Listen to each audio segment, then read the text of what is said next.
Sound is a moving waveform that constantly oscillates in pressure. The way our ears process sound is in different pitches. These pitches are measured in hertz, a unit of frequencies per second. The average human ear can process sounds ranging from 20 to 16,000 hertz. Infants innately can hear higher pitches, ranging up to 20,000 hertz. Many times I've wondered why certain notes on the keyboard sound right with each other.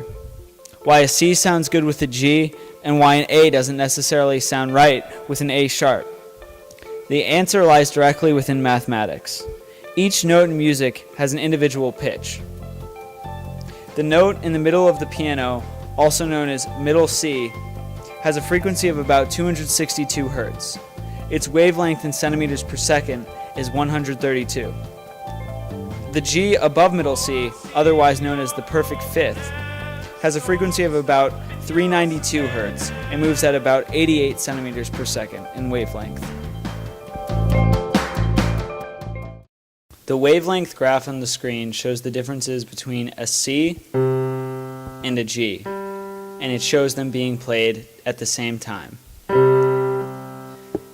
The G is the green graph, and you can see its small wavelengths because its pitch is higher up on the keyboard, while the C has a more elongated wavelength because the pitch is lower on the keyboard. The reason these two notes sound harmonious together is because every third wave of the G matches up with the second wave of the C. This theory is called the ratio of consonants. When two notes match up in designated areas continuously, it creates a consonant sound, which is pleasing to our ears. In the next example, you will see a C and an F sharp, which lines up in staggered areas, which doesn't create a consonant sound. It creates a dissonant sound. On the screen, the pitch of C is shown in red, and the pitch of F sharp is shown in green. Here is them being played at the same time. Notice how dissonant this chord sounds and how displeasing it is to our ears. The reason for this is that the pitches have no ratio of consonants. Of course, at some points in oscillation, the frequencies match up, as you can see on the screen. However, there is no distinct pattern for this oscillation.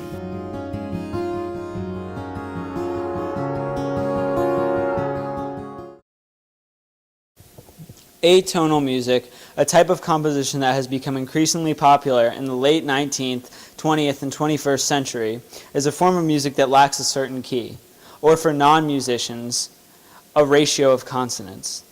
The dissonant, obscure sounds have been increasingly intriguing to the ears of musicians and non-musicians because of their eerie, abstract qualities.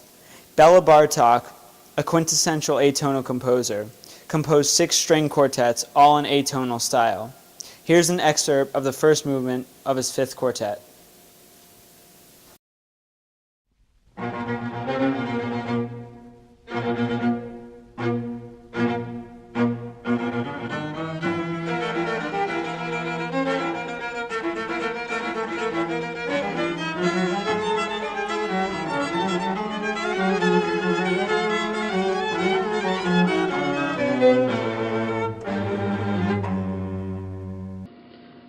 One important quality to music is its dynamic contrast.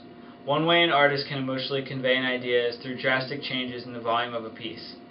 When playing something at a soft dynamic level, the listener may be attached by its lingering romantic qualities. When playing something at a loud dynamic, the artist may be attempting to evoke a valiant or majestic character. Here's an example of the effect of a soft dynamic. Ravel's second movement of Le Tombeau de Couperin.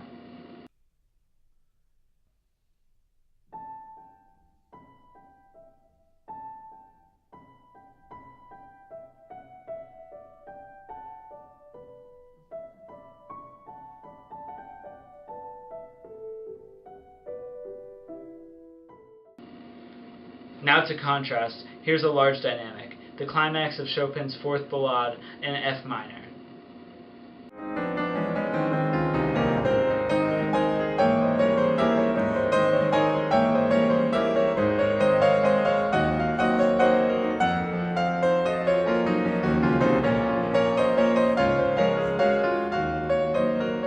The loudness of sound is commonly measured in decibels. 0 decibels is equivalent to almost mere silence, while a jet engine could be compared to 120 decibels. It's interesting to see how music can relate to the mathematics of sound. When we look at a score of music, there are certain indications on the page to play at certain volumes. Piano, pianissimo, mezzo forte, forte, fortissimo, etc. These indications are directly associated with the decibel level at which they should be played. A whisper could be compared to 15 decibels. This could be a soft dynamic on a given instrument. A lawnmower is said to be comparable to 90 decibels, which could somewhat relate to a large dynamic, maybe a tuba in a large hall. Thank you for watching my video on music and sound. Have a great day.